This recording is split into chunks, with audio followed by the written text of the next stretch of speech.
dans le sang, les sangs des Golgotha. Chantons à la croix, à la croix, au pied du Maître, à genoux, j'ai fait mon choix. Son disciple, je veux être tout près de lui par. Oh, à la croix, au pied du Maître, à genoux, j'ai fait mon choix. Son disciple, je veux être tout près de lui par la foi. Bientôt, ma tâche accomplie, j'entrerai tout droit où m'attend tous patriotes, le grand vainqueur des. Oh là, j'ai ta grâce. Oh toi qui m'attendais, et dans l'air, vrai expiatoire pour toujours ma race. Oui, à la croix, au pied du Maître, à genoux, j'ai fait mon choix. Son disciple, je veux être tout près de lui par la foi. Amen. Je vous invite à avancer comme ça. En même temps, je vous prie de vous lever. Muchofe huku kumbele pale unashimama. Voir l'honorable Ben est de retour parmi nous. Que Dieu vous bénisse richement. Mungu ambariki mheshimiwa Ben, namuona katikati yetu anarudia. Après un long moment de séparation là. Kisha wakati mrefu atukue pamoja naye. C'est vraiment la grâce que Dieu fait chaque jour dans nos vies. Il a permis qu'on se revoie encore. Ni neema Mungu anafanya kila siku maisha yetu, anaruhusu tuonane tena. Bon retour chez nous.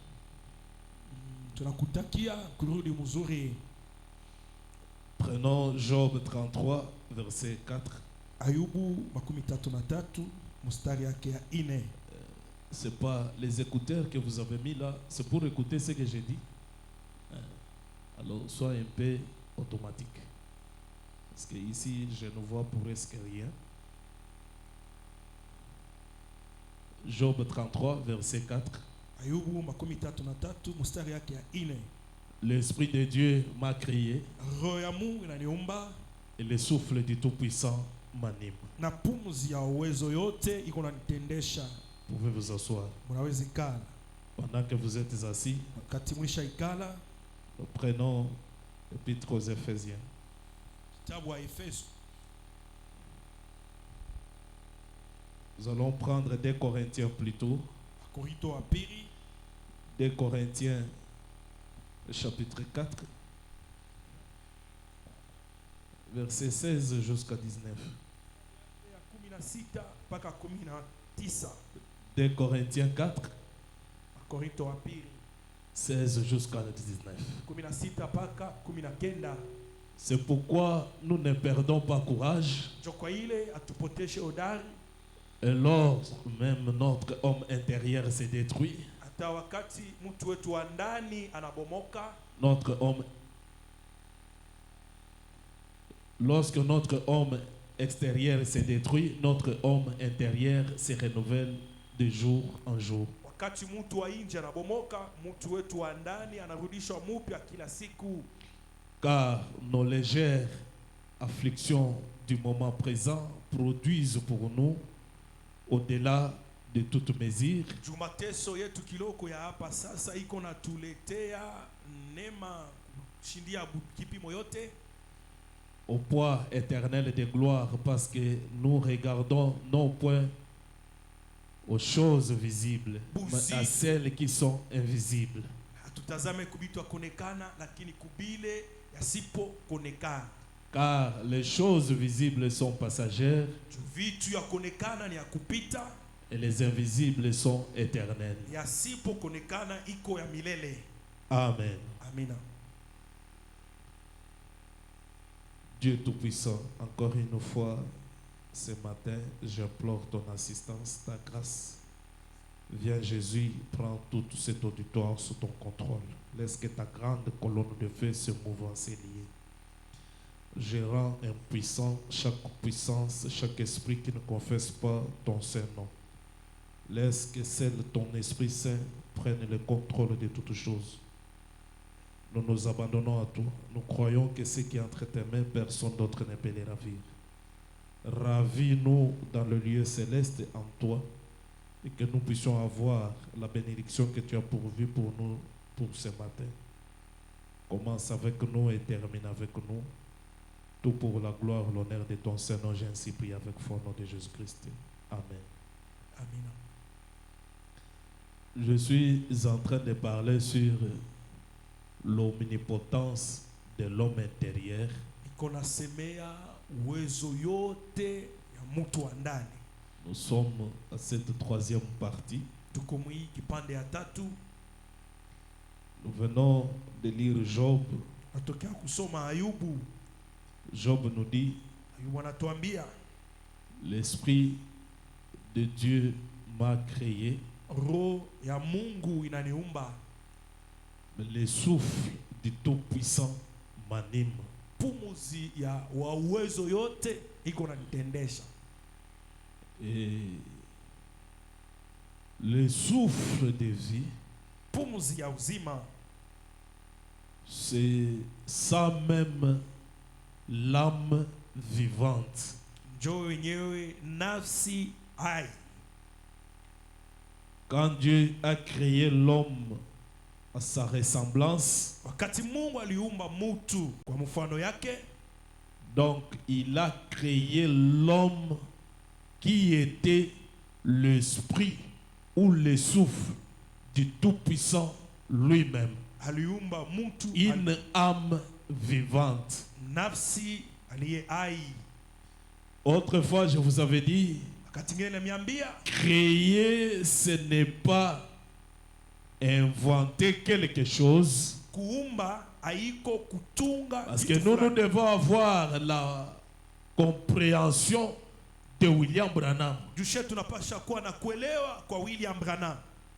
Je vous avais dit, créer, c'est faire apparaître ce qui est invisible. Ilimiambia Et kuumba, tu fais apparaître ça. unaona Les kabisa, gens voient ça. batu banaona hayo, Et cela devient visible. na ile inakuya ya Là koneka où ça ne se trouvait pas. fasha ikukue Donc dans le domaine de l'humain, mu makao ya bumuntu, dans ces trois dimensions que nous vivons, mui makao tatu mune tuko le naishi, temps, la matière et la lumière. wakati biombo na Mais nuru, tout ce qui apparaît, lakini yote ile iko naonekana, tout ce qui est ici yote inakuya hapa était d'abord dans une dimension invisible ilikuwaka mbele mukipimo mwa hivi asipokonekana, et créer, na kuumba se prendre ce qui est dans la dimension invisible ni kubeba ile iko fasi et asipokonekana, la rendre tangible dans la dimension visible. kuileta hapa fasi inaanza kuonekana na Dieu kuwa lui-même était invisible. Mungu yeye mwenyewe alikuwa asipokonekana. Il a créé le ciel et la terre. Aliumba mbingu na dunia, Toute espèce qui se retrouve sur la terre. viumbe vyote vyenekuwa Et dunia. comment il a créé?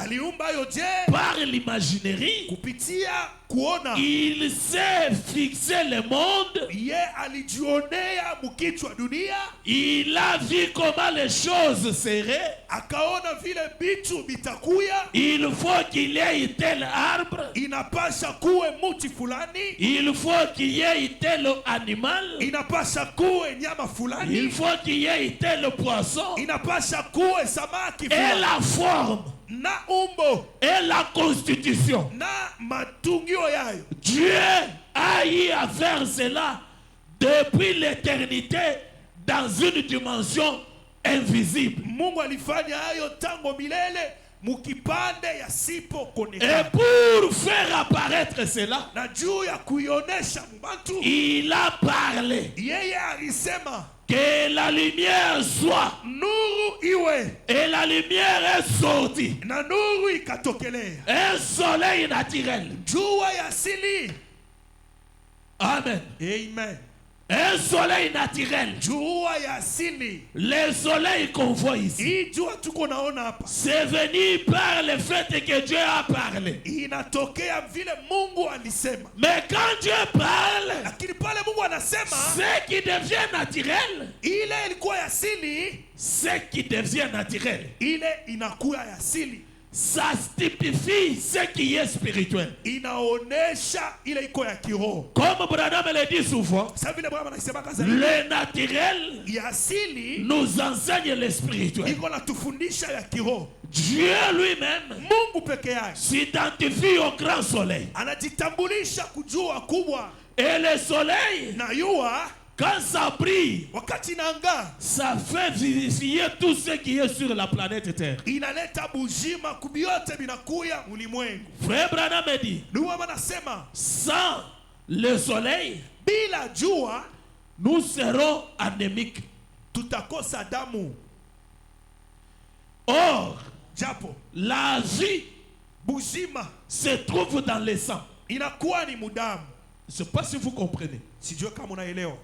Donc c'est le soleil Ni jua qui nous rend vifs, njo inatuletea bujima au nguvu, qui nous aide à se maintenir vivants. njo inatusaidia tubakie bajima. De même que le soleil naturel, Vile vile yua ya asili en projetant ses rayons sur la planète Terre, mukutuma mwangaza yayo pa dunia, ça fait germer la semence iko na chepusha mbego qui a été mise en terre. yenye balipanda bulongo. C'est un système bien organisé par Dieu. Inakuwa matengenezo mwa hivi Mungu La alishapa. pluie doit tomber, Mvula inapasha nyesha, mais la pluie ne doit pas rester éternelle. lakini mvula ipashi bakia Il milele. faut que le soleil frappe Inapasha jua ipike pour que la semence puisse sortir. juu mbego itoke. De même, Vile vile spirituellement, mukiroho Dieu, Mungu qui est le grand soleil, mwenye kuwa yua kubwa, après avoir formé l'homme naturel, kisha kutunga mutu asili une motte de terre,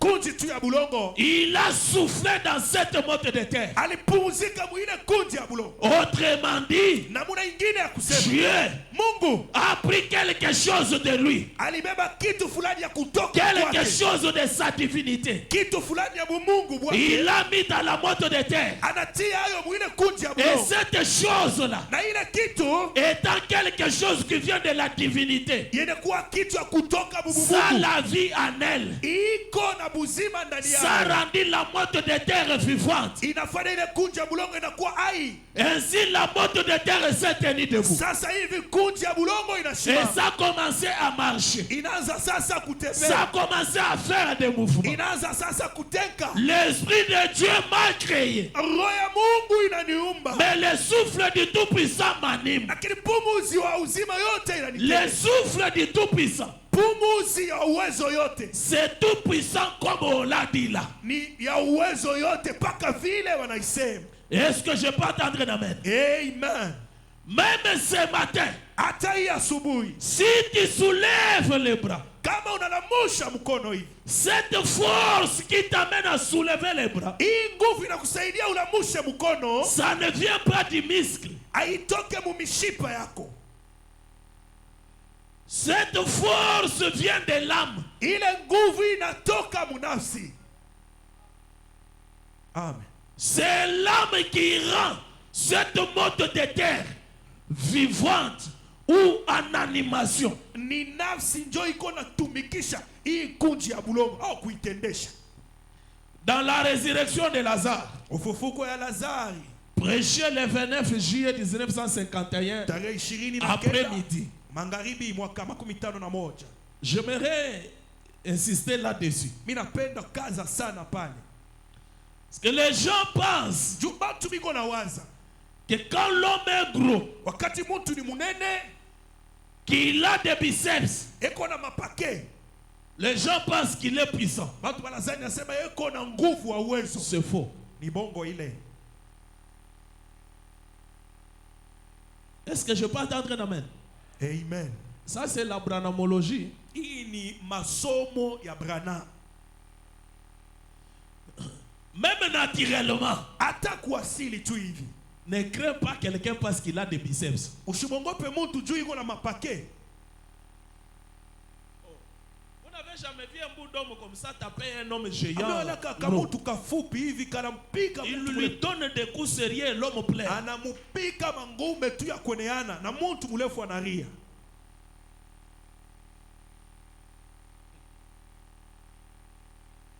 Frère Branham me dit ceci. Ndugu Branham anasema J'ai hivi. dit la résurrection de Lazare, paragraphe 34. Ufufuko wa Lazari ukurasa 34. Et puis, Kisha après qu'il eut créé toute sa création, kisha yeye kuumba maumbile yake yote. Hali ya leo ya mzuri sana.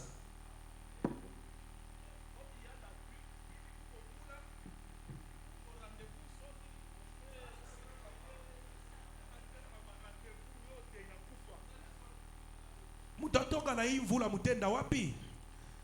après avoir créé toute sa création, Kisha kuumba maumbile yake yote, il a dit, anasema faisons tufanyeni au pluriel mkibwingi l'homme à notre image. mutu kwa mfano yetu, Écoutez attentivement. mufateni na kadogo. Shekina, j'aime que ceci vous pénètre Shekina, profondément. napenda hii miingie kwa upana sana. Branham dit, Branham anasema hivi, or, japo si Dieu est invisible, kama Mungu eko wasipokonekana, si le logos était sous la forme, en parlant juste de façon mythique, kama logos ilikuwa muumbo mukisema namuna ya mafikiri tu, d'une scénette, saka mchezo mwa hivi fulani, sous la forme d'un halo, ilikuwa muumbo ya kaalo c'est kidogo. donc surnaturel. Ni kusema ile ni ya masajabu. Il a donc dû créer un homme à sa propre image. Aliumba kumbi mutu kwa mfano yake ye mwenyewe. Jean 4 dit Yohane ine anasema que Dieu est esprit. ya kwamba Mungu ni roho. Il a dû créer un homme esprit. Kumbi aliumba ni mutu wa roho. Il a dû créer un homme esprit. Aliumba mutu roho. Et il l'a donc fait descendre. Kisha anamushusha. Il y a là la divinité qui ne peut pas être vue. Kuko pale umungu bule habuwezi konekana. La divinité est surnaturelle. Umungu bunakuya bwa masajabu. Et là, il a ensuite fait descendre cela Anaishusha kisha d'un halo sacré à un petit nuage blanc. Kutoka mukalo kiloko takatifu inakuwa kawingo mweupe. Quelque chose de plus visible. Kitu fulani ya kuonekana hivi. C'est l'homme. Ni mtu. Il lui a donné la domination sur les royaumes. Anamupatia matawalo pa ufalme. Et il domine les bêtes comme le Saint-Esprit conduit l'église aujourd'hui. Na alianza kutawala banyama paka hivi Roho Mtakatifu iko naongoza kanisa leo hii. Mais il n'y avait pas d'homme pour cultiver la terre. Lakini hakukuwake mtu juu ya kulima bulongo Je shamba. ne sais pas si vous êtes avec moi. Sijue kama mko pamoja na mimi. Il n'y avait pas d'homme pour cultiver la terre. Hakukuwake mtu juu ya kulima bulongo. Alors, Sasa il a donné à l'homme l'image de l'homme sur la terre. anamupatia mtu picha ya mtu pa dunia. Vous avez sauté? Il a donné à l'homme l'image de l'homme sur la terre. Anamupatia mtu picha ya mtu pa dunia. Il l'a créé à partir de la poussière de la terre. Alimuumba kutokea vumbi ya bulongo. Vous comprenez là qu'il y a deux types d'hommes. Munaelewa pale kuna kuwa hali mbili ya batu. Il y a l'homme Kuna kuwa mtu que Dieu a donné l'image de l'homme sur la terre. ule Mungu alimpatia picha ya mtu pa dunia. Et il y a l'homme Na kuna kuwa mtu que Dieu lui-même a créé semblable à sa propre image. ule Mungu yeye mwenyewe aliumba wa kufana picha yake. Et cet homme-là, Na ule mtu dont Dieu a créé, ule Mungu aliumba semblable à son image, wa kufana picha yake, c'est un homme surnaturel. ule ni mtu wa masajabu, C'est l'âme. ni nafsi. Tu es double. Uko mbala mbili. Et tu as un canal de connexion entre le toit de l'extérieur et le toit de Na l'intérieur. uko na kaferezi ya kupatana katikati ya weye wa ndani na weye wa nje. Et ce canal-là de connexion, c'est l'esprit. Na ile ferezi ya mapatano inakuwa ni roho. C'est pourquoi Branham dit, Joko ile Branham anasema l'âme, nafsi c'est lui le patron. yeye njo bosi. L'âme, Nafsi c'est lui qui te contrôle. ni yeye njo iko na kuchunguza. Et si vous étudiez scientifiquement, Na kama munalifunza fatana na elimu, l'âme nafsi est invisible jusqu'aujourd'hui. Même au microscope, il n'y a aucun appareil paka leo que l'homme blanc a dû inventer qui peut capter l'image de l'âme. Il n'y a pas. Hakuna kyombo atamo enye mzungu alifanya enye inawezi kuona hivi nafsi hainako. L'homme blanc a juste découvert Mzungu alivumbula tu qu'à l'intérieur du cœur de l'homme, amen ya kama ndani ya moyo ya mtu il y a un petit compartiment vide. kuna kuya kafasi moya hivi hakuna kitu. Un petit rien. Ni kaloko tu sana. Merci Jésus. Et ce petit vide-là, Na ile fasi ya bule même l'eau n'y passe pas. hata mai haipiti yake mo. Le sang n'y passe pas. Damu yenyewe haipiti yemo. Tout ce que nous mangeons ici, ça n'infecte pas cet endroit-là. Fasi yote tunakulaka, bitu yote tunakulaka, hadifikake ile fasi. Et la science a compris que cet endroit-là, c'est ça, le demeure de l'âme. Na elimu anaelewa kama ile fasi njo makao ya nafsi. Malgré qu'ils ont compris que l'âme est là, Haizuru vile barielewa kama nafsi iko pale, mais ils n'ont jamais vu l'âme. lakini abaya onaka nafsi. Et comprenez que Na mwelewe ya kama c'est ce petit trou aka kantundu kaloko aka Non, j'aime bien la branamologie. Napenda mzuri sana masomo ya Il y Kibrania. a quelqu'un qui aime aussi la branamologie. Amen. Eti kuna mtu mwingine hapa anapenda hii masomo ya Kibrania. C'est ce petit rien-là Ni kale ka kitu kidogo kabule qui gouverne le corps, njoo yenyewe iko na tawala, inaongoza mwili, qui dirige cette grosse tête. njoo inaongoza hii kichwa kinene hiki. Et Branham me dit, Maana anasema très souvent, zaidi des grands hommes batu banene qui ont y arrivé à être grands par un caractère, bale barifika kuweza kuwa bakubwa kupitia tabia. quand ils sont au milieu des gens, Wakati biko katikati ya batu, ils se font petits. bo banajifanya batu kiloko. Il peut te faire croire que c'est toi qui es grand. Alezi kufanya wewe unakuwa sa mtu mkubwa mbele yake. Il dit, j'ai visité les maisons de monarques, des potentats, des grands hommes. Mais quand j'arrive à côté d'eux, et ils me font voir que c'est moi qui est grand. Bale batu banene nikifike pembeni yabo, bo banafanya sa mimi njo niko mtu mkubwa mbele yabo. Dieu résiste aux orgueilleux, mais il fait grâce aux humbles. Mungu anashindana na batu wa kiburi, lakini afanya neema kwa batu wanyenyekevu. Et l'homme grand ne s'invente pas. Na mtu munene au mkubwa ashiditabake. Un grand homme ne combat pas avec quelqu'un d'autre. Non. Mtu mkubwa au munene ashikombalake na mtu mwingine. Un homme grand, Mtu munene sa grande bataille, vita yake mkubwa c'est contre lui-même. ni eko na kombana ye mwenyewe Pour sa perfection. juu ya ukamilifu yake. Et Branham me dit, Branham anasema l'âme, nafsi c'est quelque chose qui est créé selon l'ordre de Dieu. ni kitu fulani yenye naumbia kufuatana utaratibu ya Mungu. Est-ce que vous êtes avec moi? Eti muko pamoja na mie? Je vous avais lu la citation Branham dire, Somaka andiko le Branham anasema nous venons du surnaturel tunatokea kule mastajabu et nous retournons au surnaturel. na tuko narudia kumastajabu. Je me suis mis à étudier là-dessus. Mimi naanza kujifunza pale juu. Ce n'est pas ce corps qui retourne au surnaturel. Haiko hii mwili njoo iko narudia kumastajabu. Hapana. Amen. Amen.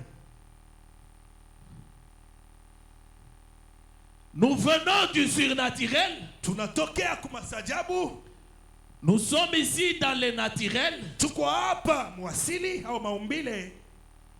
Nous retournons au surnaturel. Na tuko narudia kumastajabu.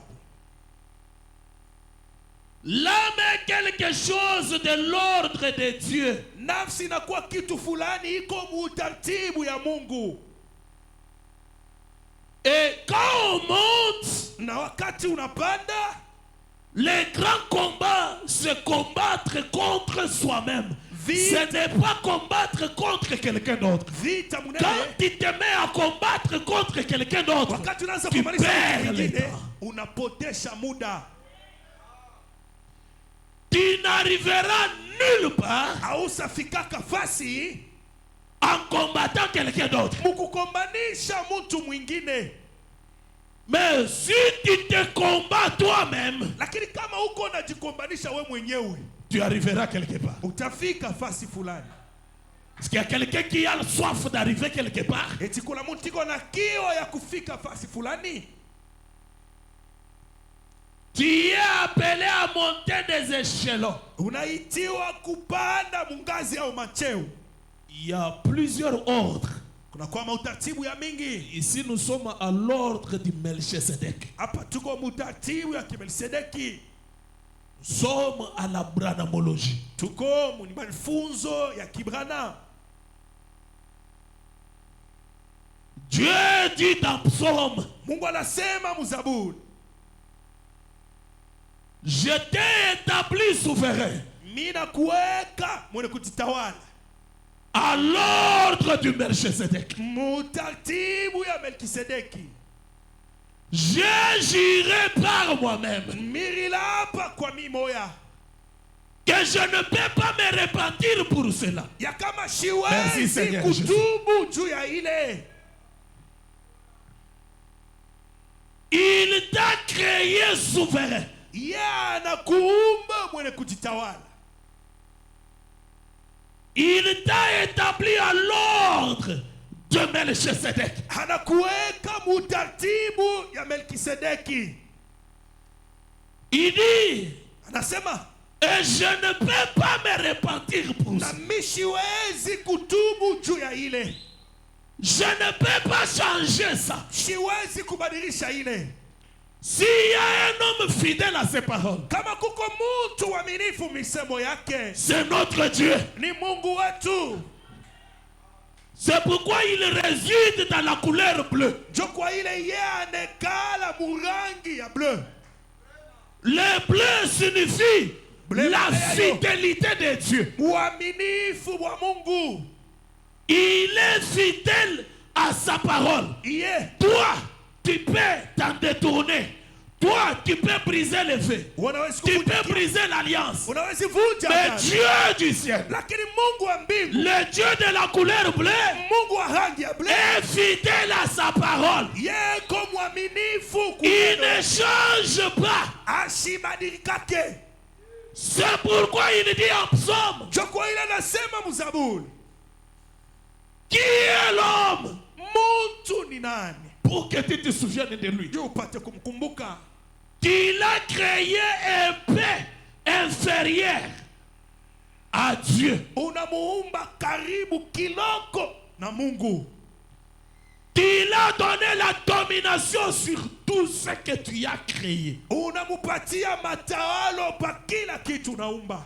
Sur les oiseaux du ciel, Pabandeke ya anga, les animaux des champs, manyama ya pori, les animaux de mer. manyama ya bahari. Autrefois, je vous ai dit, Wakati gani nimeambia? une bête représente une puissance. Nyama anaoneshaka nguvu fulani. Ça veut dire, Inataka sema sur la puissance de l'air, muma uwezo ya sur anga, la puissance des champs, muma uwezo ya sur la shamba, puissance des mers, muma uwezo ya bahari. Dieu Mungu a te créé. kukukumba, Il t'a donné suffisamment de puissance alikupatia uwezo ya kuenea pour dominer toutes ces puissances-là. juu ya kutawala ile mauwezo yote. Il t'a créé à l'ordre de Melchisedec. Alikuumba mutaratibu ya Et il ne Melkisedeki. peut pas se repentir pour ça. Na yasiwezi kutubu. Qui est Melchisedec? Melkisedeki ni nani? Quelqu'un qui n'a pas la généalogie. Mtu la ila la kizazi. Quelqu'un qui n'a ni commencement ni fin. Mtu ana na mwanzo. Quelqu'un ana qui na mwisho. existe par lui-même. Ule mtu uko naishi kwa yeye moyo Et tu. cet homme-là, c'est toi. Na ule mtu ni wewe Qui hapa. n'a ni commencement ni fin. Hauna mwanzo, hauna mwisho. Branham me dit, Bwana ce manasema n'est pas un hasard haiko kwa qu'on soit bahati. sur la terre. Tukuye pa dunia. Ce n'est pas un hasard Haiko kwa qu'on bahati. soit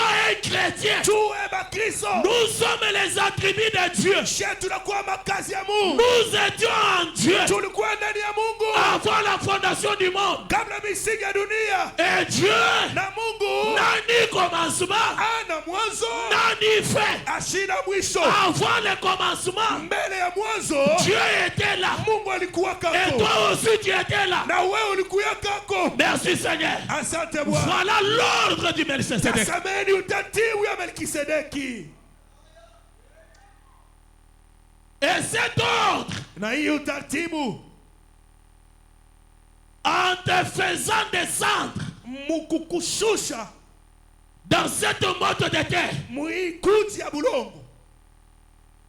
on te met sur les champs de bataille. Manakuweka pafashi ya vita. C'est là que Branham me dit. Pale jo Branham anasema. Merci beaucoup.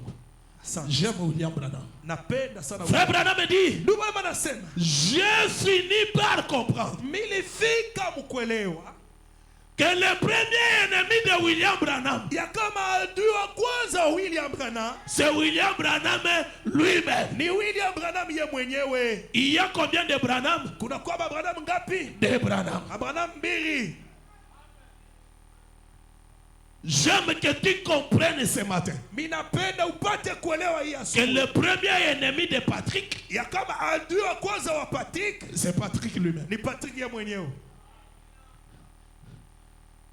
premier ennemi, adui wako wa kwanza c'est toi-même. ni wewe mwenyewe. Mote de terre, Kuji ya toi-même, wewe mwenyewe naturel. wasili C'est toi ni wewe qui combat le toi, uko unakombanisha wewe mwenyewe, le surnaturel qui est en toi. uko unakombanisha ya masajabu ile iko ndani yako. Parce que tu es surnaturel. Jua uko wa masajabu Et surnaturel, na masajabu. je vous avais dit, Niliambia c'est quelque chose qui vient au-dessus du naturel. ni kitu fulani ile inakuwa yulu ya ile iko asili. C'est comme on dit là, Ni paka vile wanasema sur yulu ya naturel. ya maumbili. Donc sur toi, le naturel, Ni kusema yulu yako weye wa il y asili a le surnaturel kuna kuwa ile ya masajabu qui est toujours toi. yene kuya paka we mwenyewe. Merci Seigneur. Asante Bwana.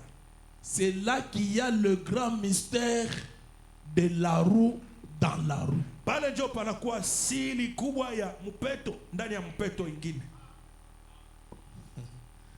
lisons Frère Branham. Tumsome ndugu Branham. Frère Branham dit ceci. Ndugu mama anasema hivi. Dans la brochure Les Messies, Mahubiri Masia prêché le 17 janvier 61. tarehe 17 mwezi ya kwanza Paragraphe 19. ukurasa 19. Il dit, Anasema or, japo le bon vouloir kutaka kwema Point de suspension. ashiishe. Il voulait dire le bon vouloir de Dieu. Anataka sema kutaka kwema kwa Mungu. alors, Sasa Dieu entre dans l'homme dans son cœur. Mungu anaingia mumutu muro yake, Qui est l'esprit. moyoni mwake yenye kuya roho. Donc, Ni kusema de l'esprit kutoka roho vient l'âme. kuna kuya nafsi, Et ensuite, l'âme habite dans le corps. kisha nafsi inekala mumwili. Branham dit bien. Ndio anasema mzuri. Quand un homme se convertit, Wakati mtu anaamini au anabadilika, la conversion, c'est le changement de pensée. C'est cette adhésion à la branhamologie. mabadilisho ni kubadilisha kwa mawazo, ni kuingia kuiba somo ya Kibranham. La conversion, ce n'est pas que tu étais noir, tu deviens rouge. Haiko kusema Ou ulikuwa tu étais mweusi. noir, tu deviens... Comme je vois les sœurs qui changent de couleur chaque mois. Sasa hivi Hii unaona mwenje kama kwa mweupe, kama mafuta inaisha anakuwa mweusi. Ce n'est pas ça la conversion. Il y a plus de lotion, elle devient noire. Haiko ile kubadilika. Disons que ça commence dans son cœur, Tuseme juste comme ce petit bouton blanc. iko naanza moyoni mwake saa kakabuton kiloko keupe. Or, Japo cette portion, hii sehemu C'est Dieu. ni Mungu. ne cherchez pas Dieu ailleurs. Mushimutafute Mungu fasi ingine. N'ayez pas un Dieu imaginaire. Mushikuye na Mungu wa mafikiri. Non, je vous amène à une conviction. Niko na mipeleka muhakikisho. Nous devons être précis dans ce que nous croyons, dans ce que nous sommes. C'est ce qui nous amènera à avoir la foi parfaite. Ni ile hakikisho mwile tunaamini, mwile tuko ndio inatuletea imani kamili. Cette portion, c'est Dieu. Hii sehemu inakuwa Mungu. Dieu, Mungu point de suspension. ashiishe. Quand il est né de nouveau de l'Esprit de Dieu, Wakati mtu anazalika upya na roho ya Mungu, l'Esprit de Dieu habite en lui. roho ya Mungu inakaa ndani yake. Branham dit bien. Na Biblia inasema mzuri, Il peut laisser cet esprit grandir. anawezi kuacha hii roho inakomaya. Est-ce que je peux entendre un amen? Amen. Il peut laisser cet esprit grandir Anawezi kuacha hii roho inakomea et ôter toutes les racines d'amertume na inatosha mizizi yote ya buchungu et faire pénétrer encore la nature de Dieu en lui. na kuingisha tena hali ya Mungu ndani yake. Il peut rentrer dans la même condition qu'il était quand il était dans le jardin d'Éden. Anawezi kurudia muali moya moya alikuwaka wakati alikuya mshamba Edena. Jésus a dit dans Marc 11:24. Yesu alisema mu Marko 11:24. En vérité, je vous le dis. Ukweli mimi namiambia. Si vous dites à cette montagne, mukiseme kwa hii mulima, ôte-toi de là. Toka pale. Et si vous ne doutez point en votre cœur, na kama mushakie moyoni mwenu, mais croyez que ce que vous avez dit arrivera, lakini munaamini ya kwamba yenyewe munasema itafika, vous le verrez s'accomplir. mutaiona kutimizika. Cela les rend de nouveau omnipotent. Ile inamufanya pia wa uwezo yote. Cela les ramène à cette condition-là. Ile inamurudisha muile hali. Est-ce que je peux entendre un amen? Amen. Qui peut laisser l'esprit de Dieu grandir en toi? Unawezi kuacha roho ya Mungu kukomea ndani yako. L'esprit de Dieu grandit. Roho ya Mungu iko na komea. Et te fait retourner à toute la plénitude de Dieu. Inakurudisha muutele yote ya Mungu. Et pour que cela grandisse, na juu ile ipate komala, c'est là que Branham dit dans la vision de Patmos, je pense au paragraphe 254. Il dit, anasema, un homme muntu qui est totalement soumis à Dieu, un homme muntu qui est totalement soumis à Dieu et omnipotent. Branham dit, j'allais ravaler cela. Il dit, vous ne le croyez pas? Vous pensez que je suis hors moi-même? Mais l'homme est omnipotent. Quand est-ce que l'homme arrive à être omnipotent? Quand il laisse l'esprit de Dieu grandir en lui. Quand il se soumet à Dieu, il devient omnipotent. Et Branham dit quoi? Qu'est-ce qui se passe quand des omnipotents se rencontrent? Merci Seigneur Jésus. Un homme qui est soumis à Dieu, qui est devenu omnipotent, et il croise un autre Dieu, un Dieu aussi omnipotent. Branham dit, quand des omnipotents se rencontrent, quelque chose doit arriver. Ce qui était impossible devient possible. Ce qui n'existait pas va exister. Pourquoi? Des omnipotents se sont croisés. Merci Jésus. Dieu lui, il demeure omnipotent. Il ne peut pas chuter. Il ne peut pas monter. Il est omnipotent. Pour commencer. Et il le demeure. Il le restera toujours. Mais l'homme, lui avait connu la chute.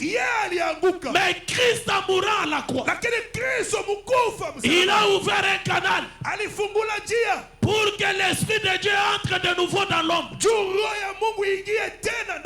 Et l'homme peut laisser cet esprit-là grandir en se soumettant à Dieu. Même dans des petites choses. Même les hommes de science, comme Socrate, est arrivé à dire, écoute la divinité qui te parle. Pourquoi? L'homme a au départ la divinité en lui. L'homme, vous croyez à ça? L'homme au départ, il a la divinité en lui. Frère Branham dit ceci. Ndugu Branham anasema hivi.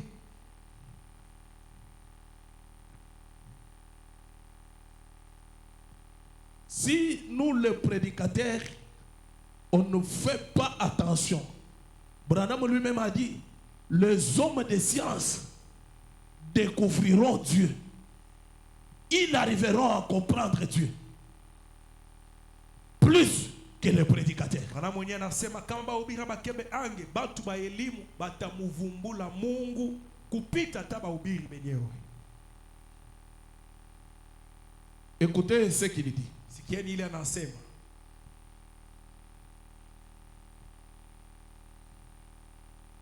Dans la brochure, bahubiri, ayez foi en Dieu. muwe na imani katika Mungu.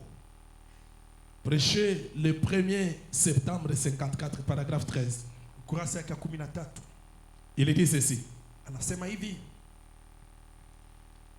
Qu'est-ce qui nous arrive, Ni nini chrétiens? iko natufikia Bakristo? Nous avons abandonné notre responsabilité. Turiachilia bujito yetu. Branham dit c'est exact. Na bien anasema njo vile. La science a amené l'homme avec ses 5 sens plus loin que les prédicateurs ne l'ont fait avec son âme, son esprit. Inapeleka batu mbali sana na mania yake tano kushindia mahubiri vile wanaweza kuifanya na nafsi yabo, roho yake, qui est de loin supérieur à sa science. enye nafsi yene kuya yulu sana mbali ya elimu. On nous a gardé longtemps dans les choses telles que viens, tu seras béni. Anatuchunga wakati mrefu sana bitu sa kuya utabarikiwa. On nous a beaucoup travaillé dans la guérison du corps. Manatutumika mingi sana maponaji ya mwili. Or, le message de Branham n'était pas le corps ni l'esprit. Le message de William Branham s'adressait à l'âme, l'homme intérieur. Inakuwa juu ya nafsi, ule mtu wa ndani. Et quand on se met à parler de l'âme, certains frères, certaines sœurs se font des illusions. Oh, ça c'est des mystiques. Ça c'est ceci, c'est là. Oh, donc tu n'as pas encore cru le message de William Branham. Je te dis ce matin, s'il y a des véritables hommes de mystiques, s'il y a des gens qui sont à l'ordre le plus élevé, c'est bel et bien nous les croyants du message. C'est bel et bien nous les gens qui mangent à l'arbre de vie. Nous appartenons à l'ordre le plus élevé. Ta parole peut faire handicaper la marche de toute une ville. Ta parole peut faire propulser toute une ville. Vous allez me dire comment? Qu'en est-il de l'île Tishbit?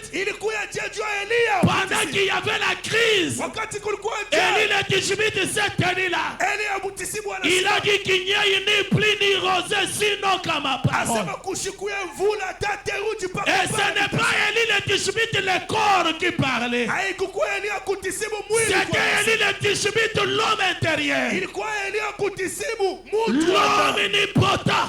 Et quand il a parlé, il a ordonné la nature, la puissance de l'air, de ne pas faire jamais voir la pluie. isipikishe Ils mvula l'ont obéi. na yo ilimutii. Il n'y a pas eu la pluie, Akukuwe mvula ni rosée. hata theluji. Pendant 3 ans et demi, Kadiri miaka 3 la crise était dans la ville. njala ilikuwa mumuji. Le même Élie le Tishbite, Eliya moyo kusi. il s'était encore là. Anasema tena Il Bwana. dit maintenant, Anasema sasa la pluie peut tomber. mvula nawezi kupita. Les gens peuvent cultiver. Watu wanawezi pana Je te dis ce matin, Mimi nakwambia Yesu, tu es plus qu'omnipotent wewe unapita de na uwezo changer yote. les circonstances de ta famille. Na kubadilisha majambo ya jamaa yako. Je te dis ce matin, Mimi nakwambia Yesu, tu es un être surnaturel. unakuwa kiumbe kama Tu sajabu. as une famille naturelle. Uko na jamaa ya Mais sajabu. les surnaturels, Na ya masajabu, c'est ce qui commande le naturel. hiyo ndio inaongoza ya Qui asili. peut te poser dans ta famille Unawezi jiuliza mjamaa yako. et dire que je viens de l'ordre du Melchizedek. Unasema mimi natoka mpango ya Melkisedeki. J'appartiens à la famille de William Branham. Mimi nakuwa jamaa ya William. J'appartiens à la famille de Mimi Josué. nakuwa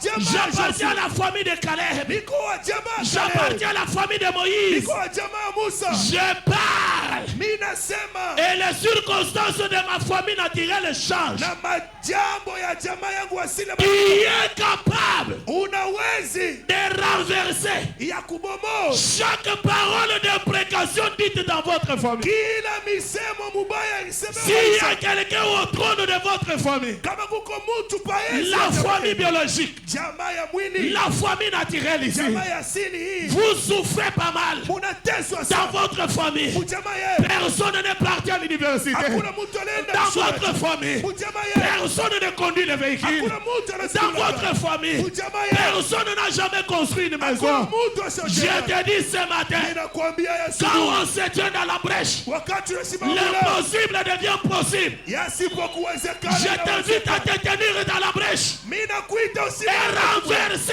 na la kubomola petite puissance ile uwezo qui kidogo domine ta famille naturelle. ile iko na Ce tawala n'est pas un hasard haiko kwa que bahati. tu sois dans cette famille-là. Ukuye mwile Ce jamaa n'est pas un hasard haiko kwa que bahati. toi tu crois le message. Wewe uamini ujumbe. Merci Seigneur Jésus. Asante Bwana Tu Yesu. peux parler Unawezi qu'à sema partir d'aujourd'hui, tangia leo dans ma famille, mjamaa yao qui a eu des licenciés, kukuya qui balisansi, a eu des docteurs, kukuya qui badokta, a eu des ingénieurs, kukuya baengineer. ta parole Misemo yako peut changer le cycle de ta famille. inawezi badilisha maandamano ya jamaa yako. Est-ce que je peux attendre un amen? Amen. Mes amis, Rafiki yangu, nous sommes arrivés au point tunafika mkipimo ile où nous croyons Dieu tukunamini Mungu sans peur, bila boka, ni crainte, hakuna boka ni raisonnement. au mafikiri, hakuna. Dieu Mungu est fidèle à sa parole. ni mwaminifu kuneno yake. Dieu aime les gens courageux. Mungu anapendaka batu baodari. Aussi longtemps que tu es mou, Wakati yoyote huko wa baridi, tu ne te lèves pas pour combattre. aulamuke juu ya kumbana. J'aimerais dire, tu ne t'éveilles pas. Nataka kusema auamuke au kukesha. Parce que ce message, Juu ya ujumbe c'est l'éveil de l'âme. inakuwa ni kuamusha nafsi. Ce n'est pas l'éveil du corps. Haiko hamsho ya mwili, Ce n'est pas l'éveil de l'esprit. haiko hamsho ya roho, Mais c'est l'éveil de l'âme. lakini inakuwa hamsho ya nafsi.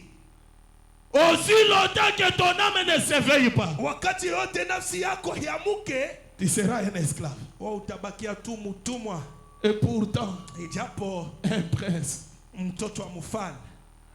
Ce que David a dit, Le Daudi alisema, je regardais sur la terre. ilitazama pa dunia, Un prince mtoto wa mfalme marchait comme un esclave. yuko natembea saa mtumwa, Un héritier de tout. muriti wa vyote, Mais être malmené comme un esclave. lakini beko na mtumikisha tu saa mtumwa. Et un héritier demeure esclave aussi longtemps qu'il ne revendique pas ses droits. Na muriti atabaki mtumwa wakati yoyote ya shidai mapasho yake. Merci Seigneur. Asante Bwana. Branham dit ceci. Branham anasema hivi. J'aimerais tout simplement vous poser une question. Nataka tu kumiswali.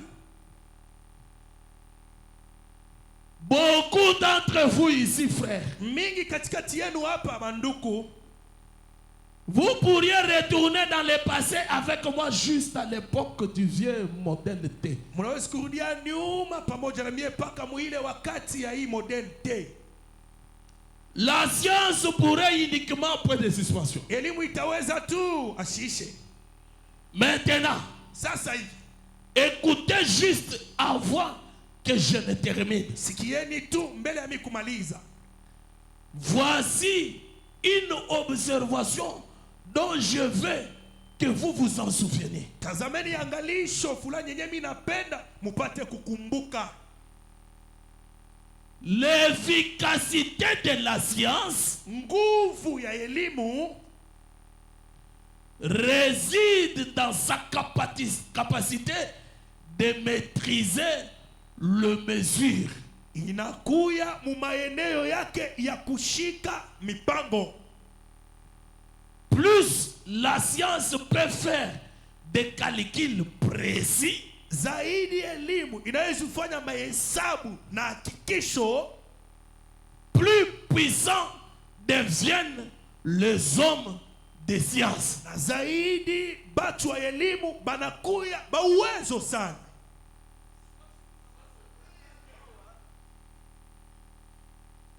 Plus la science peut faire des calculs précis, zaidi elimu inaweza kufanya mahesabu na hakikisho, plus puissants deviennent les hommes de science. Na batu wa elimu banakuya ba uwezo sana. En quoi réside leur capacité? Asa maeneo yabo inakuwa munini? Leur capacité réside dans le fait d'avoir la maîtrise de mesure. Maeneo yabo inakuwa nguvu ile bekono ya kushika mahesabu yote. Branham nous a conseillé à ce qu'on se souvienne de ça. Branham anatushauri hapa sema tukumbuke hii. Avançons. Et plus l'Église peut mesurer avec précision, na zaidi kanisa inawezi kumezire na hakikisho au kupima, plus puissante deviendra l'Église. Na vile kanisa itakuya ya uwezo tena sana. Est-ce que je peux entendre un amen? Amen. Ah, très profond mon cher. Ya upana sana ndugu. Très souvent les sœurs ne m'écoutent pas beaucoup. Je ne sais pas si vous m'écoutez ou pas. Zaidi badala Moi, je suis un pasteur un peu autre. Des fois, quand un sociologue prêche, les sœurs se retrouvent. Quand moi je prêche, des fois les sœurs ne se retrouvent. Wakati bahubiri ya maisha ya kila siku bado nahubiri, badada banashikia. Kama mimi nahubiri, badada banishikiaki. Vous êtes heureuse parce que vous grandissez au rang des hommes. Muko baheri juu muko nakomala pembeni ya banaume. Ku takatibu ya banaume. Utakatibu ya banaume. J'ai des ingénieurs dans cette salle. Niko na ba ingénieur mwiye kana. J'ai des docteurs. Kuko na ba docteur hapa. Autrefois, la science a fait des mesures telles que quand on prend ce comprimé ici, chloroquine, vous voyez, ils font des mesures. Ils se disent, l'enfant de tel âge doit prendre tel comprimé, soit un quart, soit deux quarts. Vous voyez un peu comment ils ont cette maîtrise-là. Plus ils calculent des doses, plus ils deviennent puissants. Ils peuvent calculer que cette arme peut lancer la balle jusqu'à 50 km. Anawezi kupima sema hii bunduki kama naipima risasi nawezi kwenda paka burefu makilomita 50. ça peut avoir tel dégât matériel. Na yo inaweza kufanya matokeo fulani fulani kule itafika. Cette bombe peut aller jusqu'à 50 km dans le sous-sol et faire renverser la circonférence d'à peu près 80 km. Donc la science fait des choses avec précision. Il ne s'arrête pas là. Il faut plus d'efforts pour être beaucoup plus précis. Et plus ils fournissent cet effort-là, plus ils deviennent puissants. Est-ce que vous me suivez? Amen. Autrefois, nos aïeux pouvaient prendre le cuivre, le mikuba ici, cuire ça à une température donnée, et faire sortir les trucs qu'on appelait donc du cuivre, mais pas tellement le cuivre. Ils appelaient ça comme le nom m'échappe. C'est en croix comme ça. Oui, oui, croisette. Et c'est du cuivre, mais à un niveau donné. Il n'y a quoi tout du cuivre, lakini mbwingi mwa hivi fulani. Mais la science continue à travailler. Lakini elimu inaendelea kutumika. Il y a des métallurgistes dans cette salle. Aujourd'hui, on a des fours, même des fours électriques, au point qu'ils peuvent vous produire du cuivre à 99,9999%. Donc 100% cuivre. Banawezi kumipikia hapa cuivre 100%. Presque 100% cobalt. Karibu tu na 100% cobalt. Merci Seigneur. Santé Bwana. Branham dit, malgré cela, il mange à l'arbre de la mort.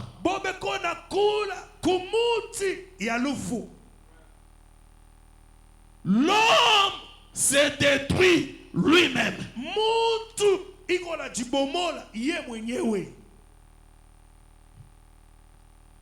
Branham dit, à combien plus forte raison, nous qui mangeons à l'arbre de vie, combien on devrait avancer de progrès en progrès, de puissance en puissance. Au lieu de monter, nous régressons. Or, l'église primitive, qui avait que 12 membres, Branham dit, ils ont marché avec puissance et démonstration de la puissance.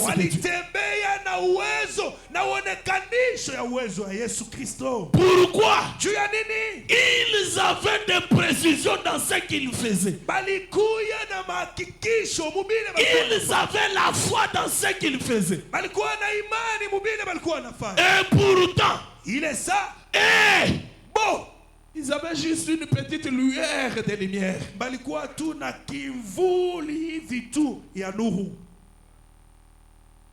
Mais ils ont mis toute leur confiance dans cette petite lumière. Ils ont marché avec précision et fidélité, étant soumis à ce qu'ils mangeaient à cette époque-là. Et ils étaient puissants. Ils ont tout abandonné pour suivre la lumière de leur temps.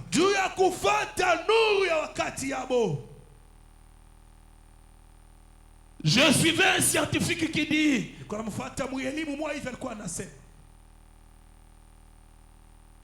la lumière qui t'éclaire à 50 mètres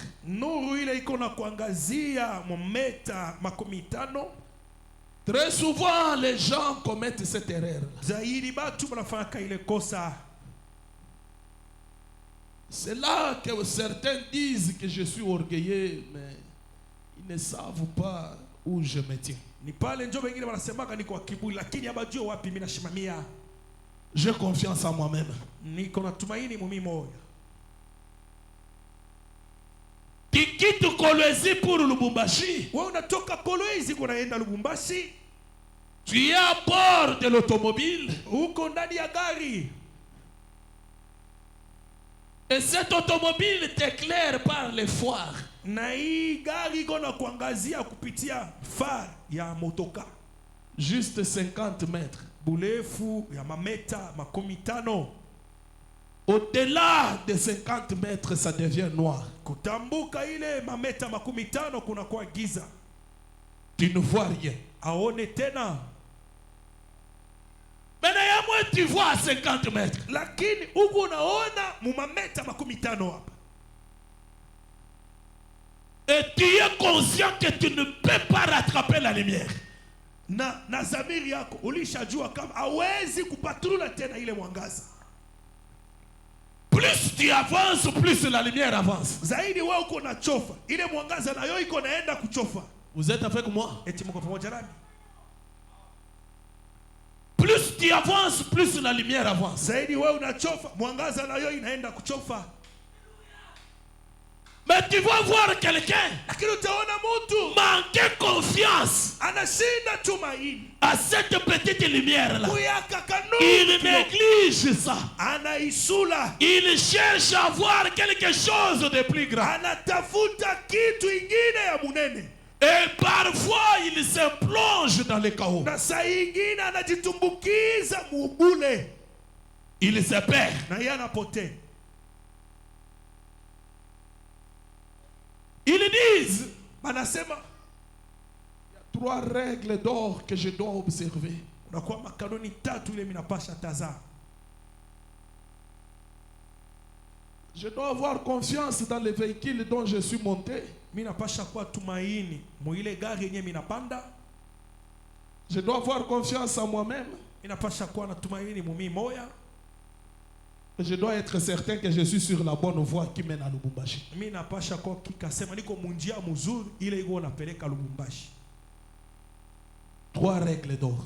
Ile ndio makanuni 3 ya zabu. Parce que toute lumière ne mène pas au ciel. Juu nuru yote haipeleke kumbingu. Tout véhicule n'amène pas au ciel. Gari yote haipeleke kumbingu. Tout chemin n'amène pas au ciel. Njia yote haipeleke kumbingu. C'est là que certains gens disent, Pale ndio watu wengine wanasema tout chemin mène à Rome, oui, mais pas au ciel. njia yote inapeleka ku Roma lakini hapana kumbingu. Je vous vois triste là. Je suis très haut. Niko yulu sana.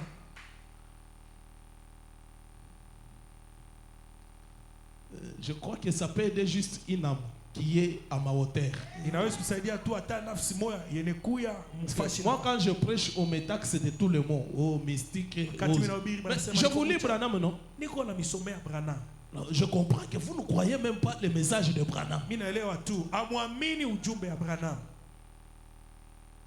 Les gens sont habitués. Oh, Dieu va guérir ton corps. Mais il peut te guérir aujourd'hui. Demain tu vas mourir. Branham me dit on a perdu le temps. Dieu n'a plus le temps à perdre pour travailler pour ce corps. Parce que ce corps est déjà maudit. Ce corps est condamné à la mort. C'est la poussière, ça doit retourner à la poussière. Mais il y a un petit rien là qui est surnaturel, qui peut retourner au surnaturel. C'est sur cela qu'on doit travailler. Comment on peut se mettre à travailler sur ce qu'on est conscient que va retourner à la poussière? C'est corps. Même si tu habilles ça comment? Même si tu nourris ça comment? On lutte contre la vieillesse. Oh, ceci, c'est là. Faire régime. La finalité à la poussière. Nous, on a poussé la pensée, on a compris beaucoup de choses. Chez tunachofesha wazo na tunaelewa vitu mingi. Parfois je me regarde bibi yangu ananiambia tengeneza cravate mnasema wewe huku naangaikia hivi. Hivi ce n'est rien. Toi tu t'inquiètes pour ces choses ici. C'est rien ces histoires ici.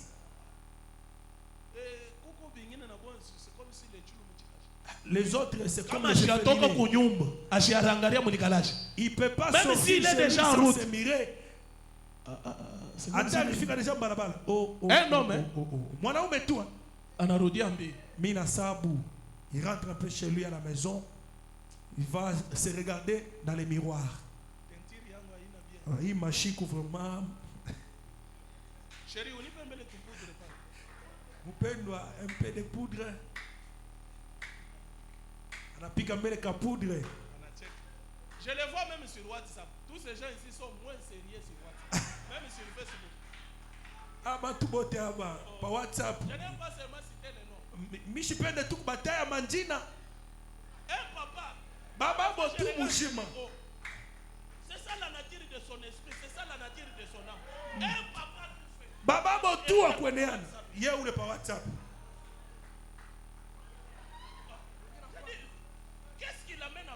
Nini iko na mupeleka tu kufanya bia hivi?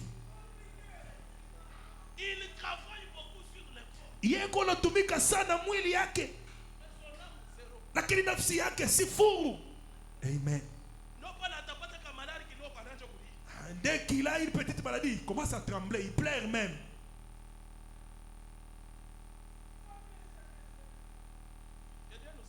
Mungu atusaidie. WhatsApp iko naonesha bile atuonake manyumba yenu. Mumuntu.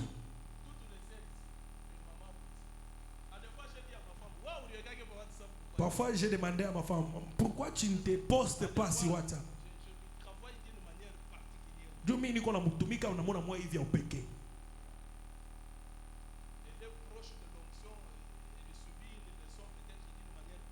Eko karibu na upako, masomo yake unaipata na muna moya upekee tu. Ndugu sa Mungu akubariki. C'est un couple trop merveilleux. Je les ai rendus visite au courant de la semaine. Non, je c'était terrible. J'ai mangé les catétés. J'ai compris pourquoi ça mon tombe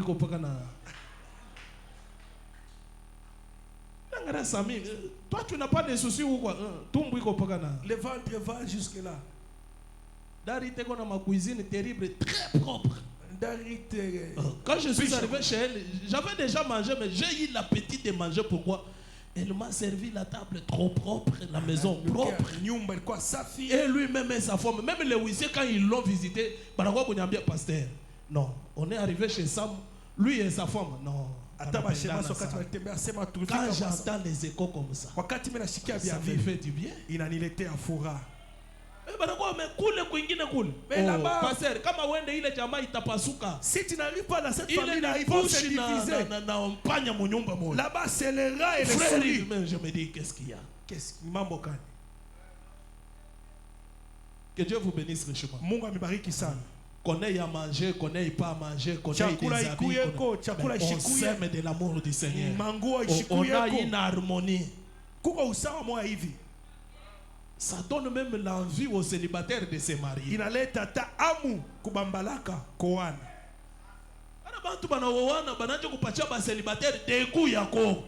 les gens qui se marient, ils commencent à dégoûter les célibataires de se marier. Honte à vous. Aïe aïe non. Darit, que Dieu te bénisse richement. Darit, Mungu azidi kubariki. Si tu peux répéter les plats, ça va nous plaire. Kama unarudilia tena ile chakula itatufurahisha sana. Amen. Est-ce qu'on peut acclamer pour la gloire de Dieu? Eti tunaweza shangilia juu utukufu wa Mungu. Alors, je disais, likuwa nasema le corps ici, hii mwili, peu importe ce qu'on peut faire, ingao nini unaweza fanya, c'est voué à la mort. Mwisho yayo ni kifo. Mais il y a quelque chose, lakini kuko kitu ingine, cette chose-là, c'est ton âme. Ile kitu inakuwa nafsi yako. Si tu peux te mettre à travailler ton âme, Kama tu unaanza tumika nafsi yako, c'est un combat qui est permanent. Et la seule chose qui peut vous séparer, c'est la mort. C'est là et là, jusqu'à ce que la roue qui est dans la roue se dissout et la roue intérieure progresse la marche. ile vita iko pale paka siku ya kufa, paka ile siku ile mpeto ya ndani ya nje inapasuka, ya ndani endelea mwenendo yayo. Alors, Sasa la lumière qui t'éclaire à 50 mètres, ile nuru iko na kuangazia hapo mameta 50, aie confiance en ça. kuwa tumaini na ile. J'ai compris pourquoi Frère Branham me dit Inaelewa Johnny Bwana Dieu Mungu ne laisse pas son enfant sans témoignage, ashachake sans mtoto wake expérience. bila ojo. L'expérience que Dieu fait avec toi là, Ile ojo Mungu anafanya nawe c'est pour réveiller l'être intérieur. ni jua kuamusha mtu wa C'est ndani, pour t'éclairer peut-être à 10 mètres. ni jua kuangazia mumameta 10. Peut-être quelqu'un d'autre a une capacité d'être éclairé à 1000 mètres. Saa ingine mtu mwingine iko na maeneo ya kuangaziwa Ce mameta. que toi tu n'as pas encore vu, lui a déjà vu. Ni kusema kile wewe hauyaona ye ulasha Et il kuona, te fait avancer jusqu'à ce que tu arriveras à 1000 moins 50 km. Là, tu vois aussi clair. na Il yana te dit, kusaidia oh, unachofa. je vois maintenant ce que mon pasteur me disait. Unasema na mimi naona ile pastori wangu alikuwa ananiambia. Branham me dit, Bwana anasema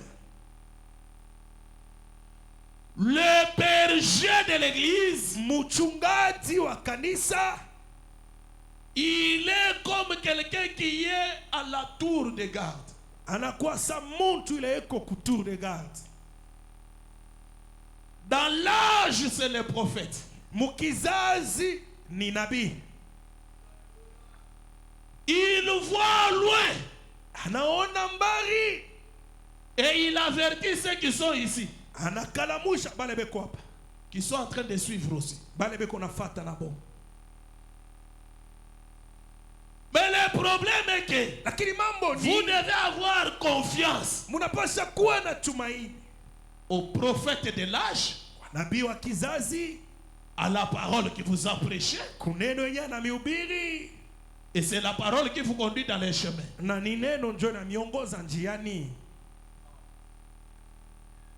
Vous devez avoir confiance Munapasha kuwa na tumaini en votre pasteur mupastori wenu et les prédications qu'il vous prêche. na mahubiri yenye eko na mihubiri.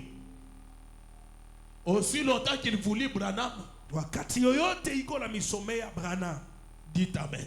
museme amina. Le pasteur peut voir quelque chose là loin. Pastori anaweza kuwa na kitu fulani kule mbali.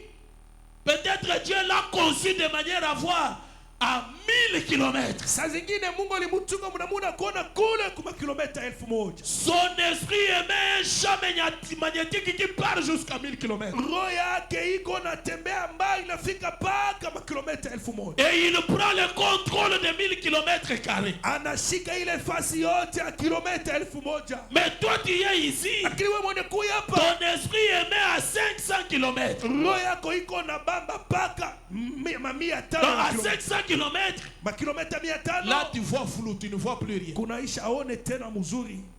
Il faut avancer encore Inapasha uchofe pour tena, voir encore. jua kuona tena, Avancer encore kuchofa pour tena, voir encore. njo unaona tena. C'est pourquoi Jo kwa ile Branham me dit, Branham anasema quand ton pasteur te dit quelque chose, wakati pastori wako anakwambia kitu crois fulani, lui. umwamini. Est-ce que je peux attendre un amen? Amen. Et la Bible dit, heureux l'homme qui croit sans toutefois voir. Bila nasema heri yule mtu anaona, anaamini bila kuona. J'ai confiance dans la lumière. Niko na tumaini mumwangaza. Et j'avance. na mimi nasonga Et mbele. j'avance. Ninasonga mbele. J'ai confiance en moi-même. Niko natumaini mimi J'ai moyo. confiance dans les bateaux dont je suis à bord. Kuna tumaini merikebu yenyewe Le minapanda. capitaine lui-même fait foi faire chavirer cela jusqu'à la fin. Kapiteni yeye mwenyewe ataiongoza paka kumwisho. Et je suis sûr de la voie dont j'ai emprunté. Ni kwa hakika sema ile njia yenyewe mimi napanda mzuri. Je vais arriver. Mitafika.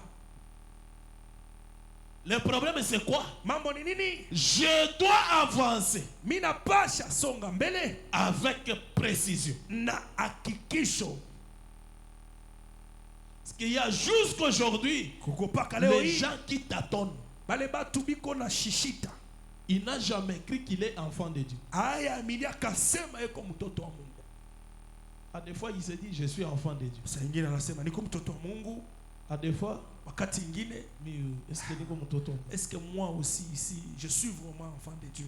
Je te dis, Inakwambia. si tu es convaincu que tu n'es pas enfant de Dieu, Kama uko hakika sema wewe hauna lako mtoto wa Mungu, ne préfère pas rater les deux. hapana kuitikia kupotesha yote mbili. Non, nous sommes arrivés à cette bifurcation. Shetu shafika pa ile mapanda njia au lukumba. Amen. Amen.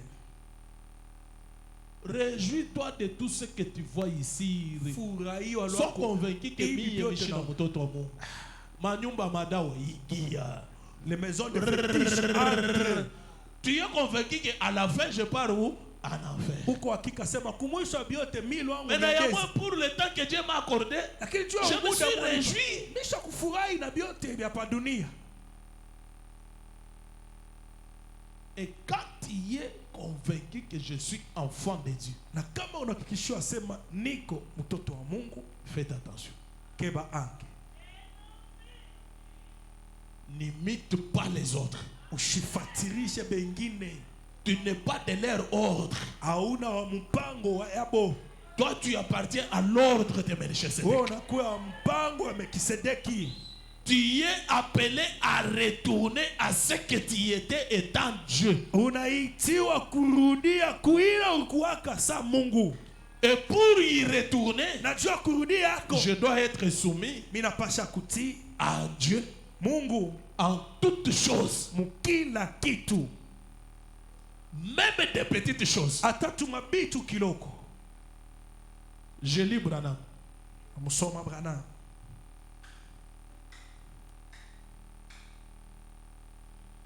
Docteur Moïse.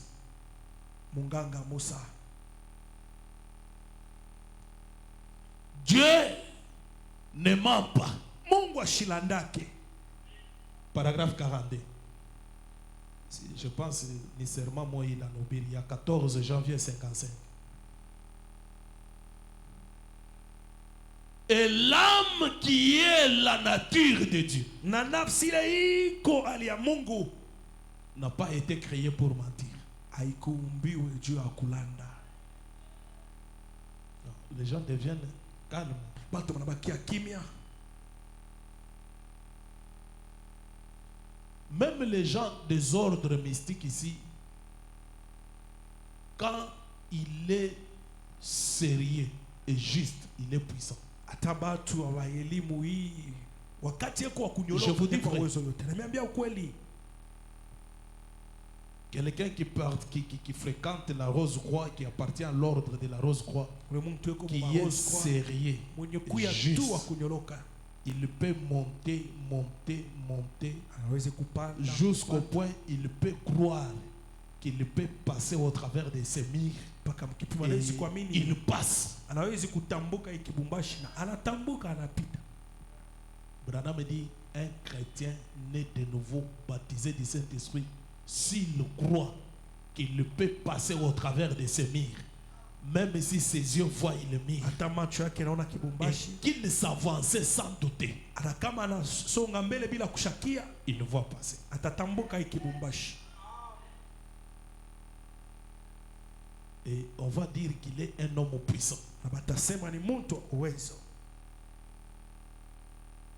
Non, quand le directeur qui est trop puissant. Oh, Moi, j'ai travaillé chez Chemaf, on avait un directeur, lui, quand il entre juste dans la cour, parce Mais qu'on il te construisait la site de plante. alikuwa On anajenga était au département de génie civil. Moi, j'étais chargé de la restauration et autres. Quand il descend, quelqu'un d'autre qui l'a seulement vu dit, qu'elle est arrivée. Mais tu vois tout le monde devenir sérieux. Lui, il ne dit rien. Juste son apparition. Tout le monde se met au travail. Mais ce monsieur-là, même si tu lui appelles, tu lui apportes $1000 pour qu'il t'engage, il ne le fait pas.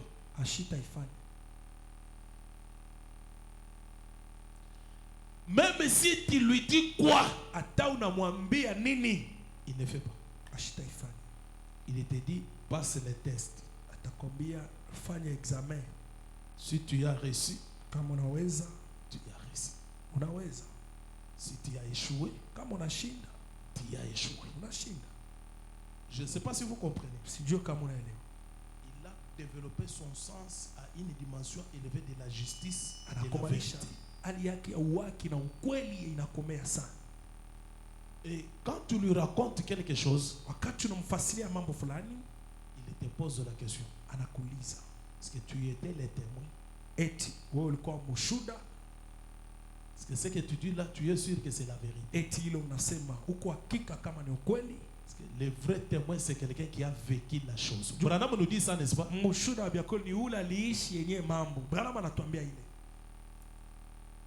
Donc, il s'est redressé à une dimension très élevée de la justice, de l'honnêteté, et ça l'a rendu puissant. Je vous dis, au point que les Indiens lui craignaient.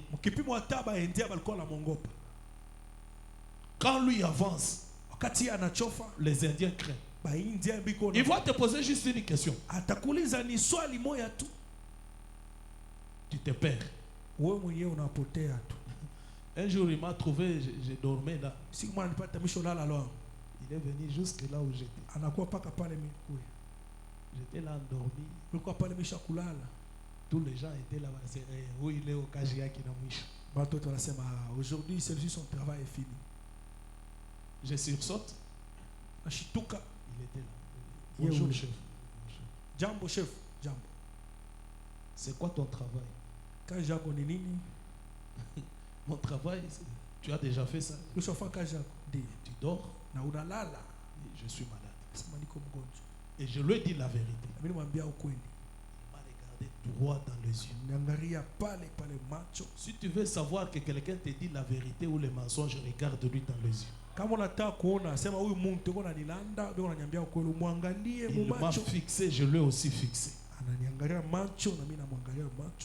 Il y a un gestionnaire ici. Il a compris que je lui ai dit la vérité. Il m'a fait les bons. Il a donné sa jeep. Il dit au chauffeur, prends-lui, amène-lui au dispensaire. Mais la majorité des gens qui lui mentaient, tu lui mens. Il te dit, va chez toi, mise à pied 15 jours. Tu insistes 21 jours. Tu insistes un mois rouge. Il était comme cela, sans pitié. Alors, quand quelqu'un arrive à cette dimension-là, très souvent on lui taxe des mystiques. Or, Dieu aime les principes. Et c'est ce que moi aussi j'aime. La puissance réside dans le fait d'être précis dans la discipline dont tu fais partie.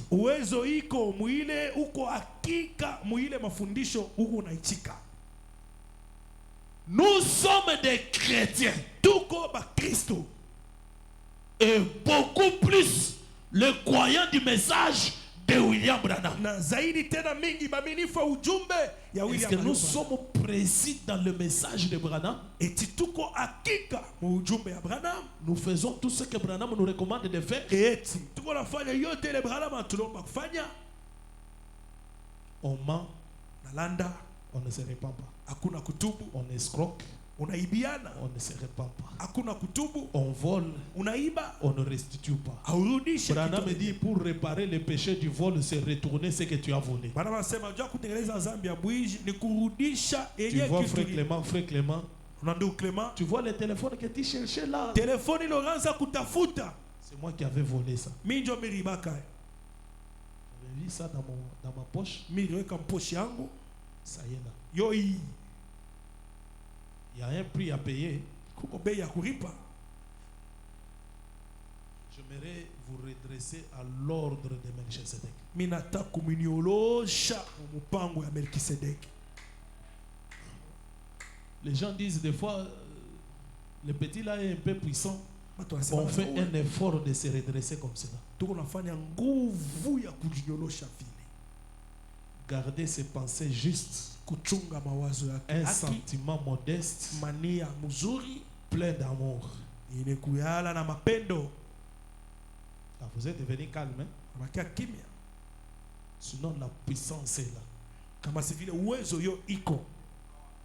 Pour être rempli de cette puissance-là, Juu ya kujaziwa na ile uwezo, redressez-vous à l'ordre de Melchizedek. mujinyoloshe mpango ya Melkisedeki. Frère Branham me dit, Ndugu Branham anasema tu vas arriver à une dimension où, utafika mkipande moya mule, si tu es une sœur, kama uko dada, tu arrives au milieu de tes collègues sœurs, unafika katikati ya badada yako. si elles étaient en train de critiquer ou parler n'importe quoi de saleté, Kama alikuwa anasema kana bitu ya ta buchafu, présence fait fermer leur bouche wapo yako inabafunga binywa. à ce qui est impur. Mwile iko ya buchafu, Une citation noire sur blanc. andiko mweupe. Quand seulement toi tu arrives, Wakati tu wewe unafika, elles se disent, ah, moi, arrêtez. huyu bia hivi hapana.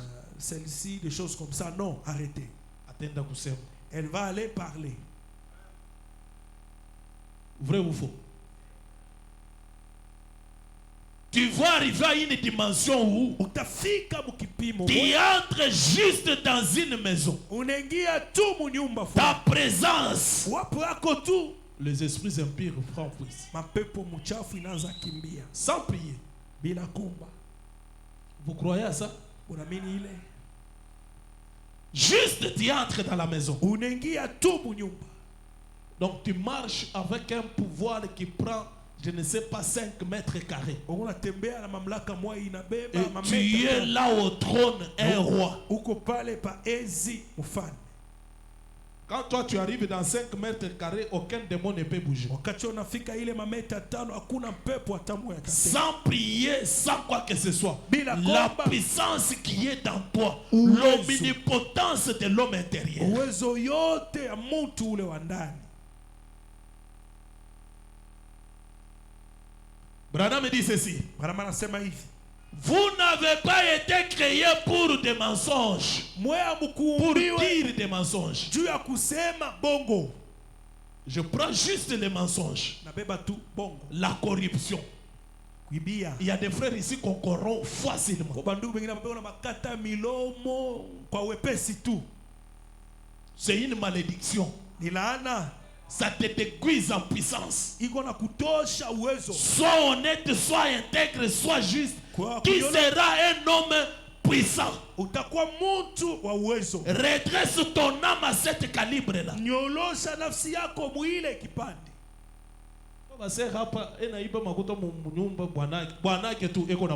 Il y a des sœurs qui volent leur propre mari l'argent à la maison. Elle va au marché, elle vole. Tu seras puissante comment? Utakuya wa uwezo je. C'est pourquoi on a là la bouche.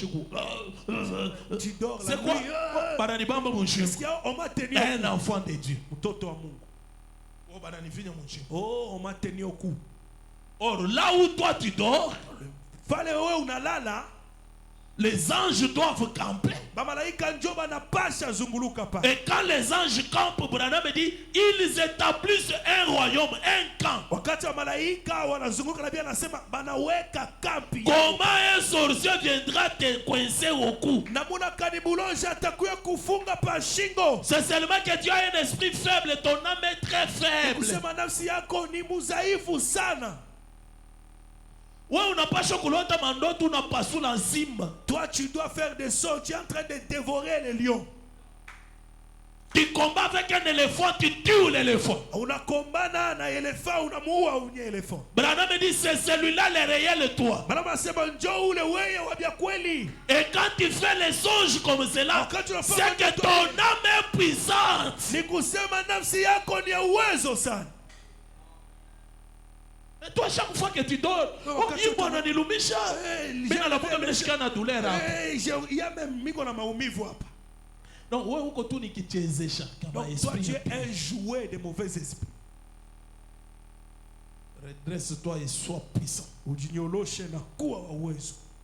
Avant même que les sorciers ou les sorcières atterrissent dans ta parcelle, le gestionnaire te réveille. Kiongozaji wa ndani anakulamusha. Unasikia kuko kitu aindeke hapo. Unaanza kuimba kamwimbo yako. Unaomba. Kisha unalala. Même si tu es endormi, quand eux-mêmes viennent, ils te voient debout. Hata ushakulala. Bo banakuwa hivi, banakuwa unaosha kushimama. Vous n'avez pas été créé pour dire des mensonges. On peut placer un appareil ici autour de votre poignet. Vous mettre là et vous laisser dire quelque chose. Et si vous ne dites pas la vérité à ce sujet, cela signalera que vous mentez. Car il y aura une tension sur la lumière qui parcourt vos nerfs.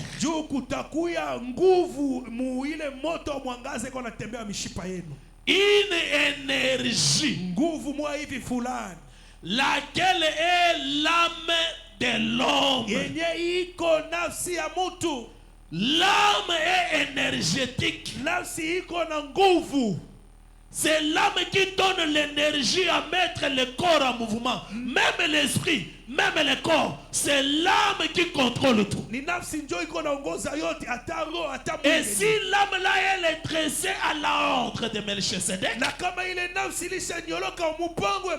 Dieu ne ment pas. Tu es créé Dieu. Voilà pourquoi quand tu mens, même la science prouve que tu as menti. Et un homme qui est baptisé du Saint-Esprit, consacré, quand tu lui parles et que tu lui mens, il sait sentir qu'il m'a menti. Je vous dis des choses précises. Elle n'a pas été créée au commencement pour mentir, mais pour être véridique. Vrai ou faux? Oh, vous êtes calme. Nous nous approchons de l'enlèvement, n'est-ce pas? La science a rendu cela manifeste ou a mis cela au point. Voyez un peu la précision de la science. Mais qu'en sera-t-il de la parole de Dieu? Cette même chose sur la vérité. Eh bien, cette sainte de Dieu, Branham parle d'une sœur. Cette sainte de Dieu qui s'est mourée, qui avait été chassée de sa maison à cause de sa foi en Dieu. On disait qu'elle était folle parce qu'elle avait accepté le Seigneur Jésus-Christ et qu'elle avait écrit en lui. Alors, il émanait de cette femme assez de puissance pour envoyer un message radio à 5 reprises autour du monde entier. Kulikuwa natoka mwili ya huyu dada uwezo yenye liwezi kutuma ujumbe fulani mudunia mbala tano ulimwengu yote. Le monde entier. Ulimwengu yote mzima. Elle met une puissance. Yeye anatosha qui peut envoyer un message. Inawezi kutuma ujumbe autour du monde entier. Ulimwengu yote. Une chrétienne. Mon Kristo. Branham dit, je pense la puissance qui émanait de cette femme mourante, ça va au-delà de la lune et des étoiles jusqu'au trône de Dieu. Par cette prière d'une pauvre cœur de pécheurs, à l'heure de sa mort, Branham dit, par après, on s'est faucilé auprès d'un homme qui était un incroyant, qui se mourait d'une maladie vénérienne, et on a envoyé une jeune dame au-delà pour mettre de tous ces, pour les mettre dans tous ces états. Écoutez ce que Branham dit. Et alors, quand il s'est fâché contre elle, il s'est mis à maudire et à prendre le nom de Dieu en vain. Et le compteur a été ramené dans le sens opposé, aussi loin qu'il l'était dans l'autre sens pour la chrétienne.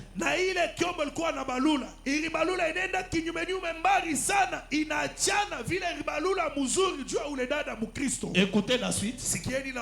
Et ses savants s'est converti. Les savants qui détectaient cela, il s'est converti. Et il a dit, si Dieu honore à ce point des gens qui utilisent son nom de façon glorieuse,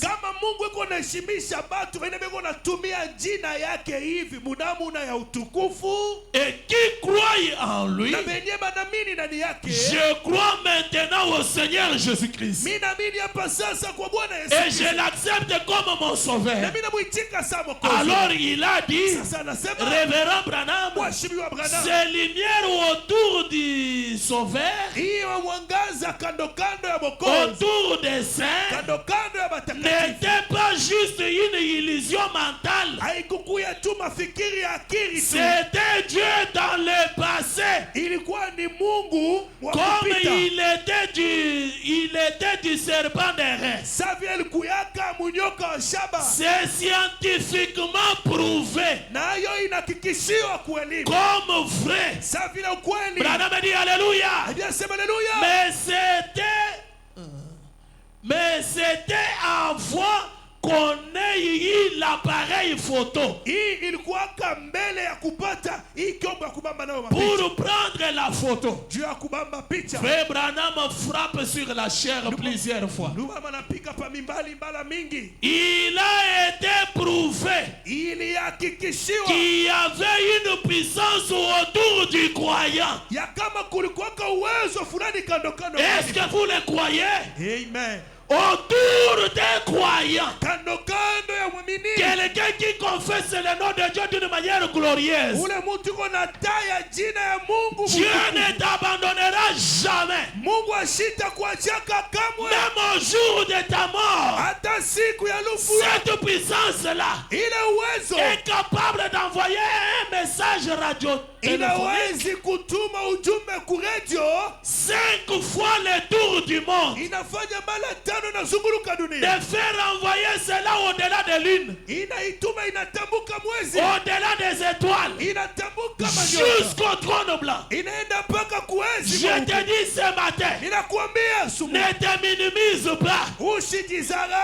Tu as une puissance autour de toi, une puissance puissance qui chasse les démons. Uwezo iko na ndama mademo. Une puissance qui brise les chaînes. Uwezo iko na vunja. Et quand toi tu parles, Pale wewe unasema, une puissance sort de ta bouche. uwezo fulani inatoka mkinywa. Une puissance accompagne ta parole. Hii uwezo mwe inasindikiza. Est-ce que je peux entendre un amen? Amen. Oui. Ndio. Une âme convertie, Nafsi ya kubadilika un chrétien na Mkristo qui se redresse ule anajinyorosha à l'ordre de Melchizedek. kumpango ya Il Melkisedeki. est omnipotent. Eko wa uwezo yote. Le problème est qu'on ne se connaît pas. Mambo hatujijue. Le simple fait de citer le nom de Jésus-Christ Vile tu unataya jina ya Yesu Kristo avec toute ton âme, na nafsi yako yote avec la sincérité dans ton cœur, na munyofu ya moyo, le Saint-Esprit te dit ce matin, Roho Mtakatifu anakuambia les démons tremblent. ademona biko natetemeka. Quand tu élèves tes mains pour prier, Wakati unanyorosha mikono tu ne juu, sais pas combien tu renverses le projet du monde de ténèbres. haujue mara ngapi unabomola mapo ya giza. Tu ne sais pas ce qui se passe dans les camps de l'ennemi. Haujue nini iko napita mukampi ya Il adui. y a ceux-là dont les têtes se coupent, Kuko bengine picha biko nakatika, d'autres les bras se coupent. bengine ni mikono Ils inakatika. étaient venus nombreux pour te combattre. Balikuwa mamingi juu Mais kumbanisha, quand toi tu y mets ta puissance, lakini wakati wewe ils unaachilia sont en débandade. bo pale bana zambalala. Et pour y arriver, Najua kufikia hapo Il faut se redresser à l'ordre de Melchizedek. inapasha kujinyorosha kumupango wa Melkisedeki, être un homme véridique. kuwa mtu wa ukweli. Parce que tu n'as pas été créé pour mentir. Jua ukuumbiwe jua kwa Dieu ne ment pas. Mungu asilandake. Si toi tu crois que tu es Dieu, Kama unaamini asema uko Mungu, à partir de ce matin, tangia hii asubuhi prends ta langue sous contrôle. shika lurimi yako, Dis que la vérité. sema paka ukweli. Observe quelques jours après ce que tu seras. Tazama mashiku chache baadaye kila utakuya. C'est pourquoi frère Branham, Jo kwa ile ndugu, quand l'ange est venu, wakati malaika l'ange lui a dit, malaika si tu es sincère, kama uko réellement sincère, kweli kweli, pas même les cancers hata kansa ne yenyewe résisteront pas à ta prière. haisa shindano maombi yako. Il a commencé à s'exercer. Anaanza kulipima, On appelle au téléphone. banamwita ku telefoni, Oh papa, on te cherche. papa bana Il dit kutafuta, que je ne suis pas là, je suis fatigué. ubambie mishina kumesha kuchoka leo. Après on appelle encore. Kisha banaita tena, Papa, que je dise toujours que tu n'es pas là. papa niseme tena si haunako. Là, c'était Joseph. Ni Joseph huyu. Il dit, dis je ne suis pas là. Ubambie Il dit à mishina Meda, yako. dis je ne suis pas là. Meda ubambie mishina. Quelques jours après, Mashiku chache il baadaye va aller prier pour un enfant malade. anataka kwenda kuombea mtoto mwa Ça mgonjwa, revient à lui. inarudia kwake.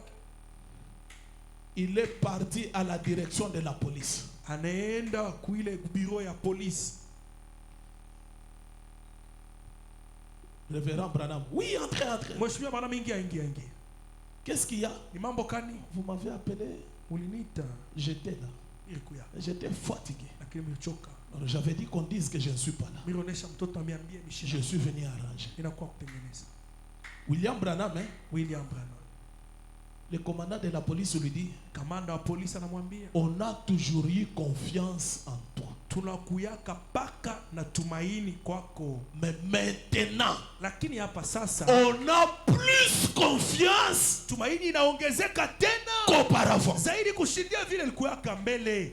Quand un enfant de Dieu se redresse, Wakati mtoto au wa Mungu départ, anajifunza, Dieu a confiance en toi. mwanzo Mungu iko na Il tumaini. t'a classé à l'ordre de Melchizedek. Yeye alikuweka Et mpango quand na tu te redresses, wakati unajinyolosha, quand tu fais ce que la parole dit, wakati unafanya Dieu nini, arrive à avoir beaucoup plus confiance en toi. Mungu anapata tena tumaini mingi, Il t'ajoute encore de puissance. anakuongezea tena Il uwezo, t'élève encore davantage. anakunyanyua tena zaidi. C'est ce que les gens ignorent. Ndio ile watu wanasabwaka, Les gens cherchent à plaire aux gens. watu wanatafuta furahisha watu wengine. Je vois même chez moi là quand je sors, Hata kule kwa mkami les natoka, enfants me disent, papa, amène-nous les watoto bonbons. wanakuwa papa bombo. Je dis oui, je vous amène. Nasema ndio mimi. Quand je rentre sans bonbon, Kama mimi narudia une fois que je le vois, ça me vient à l'esprit. Nikibaone tu ile inanirudia. Ça dérange mon âme. Inavuzuru sana nafsi yangu. Je l'ai dit, pardonnez-moi, j'avais oublié. Munisamee mimi sana. Prenez l'argent, allez-y acheter. Bebe franga mwende mukauze. Nous, on nous a prêché des messages comme ça. Sheba tubiri ujumbe vile. Mais vous, aujourd'hui, Lakini mwe leo. Papa Clément, vous t'as bonbon. Oui, oui, chérie, je vais vous amener. Papa Clément, ça reste des années et des années. Inabakia vile miaka. Mais c'est ta parole.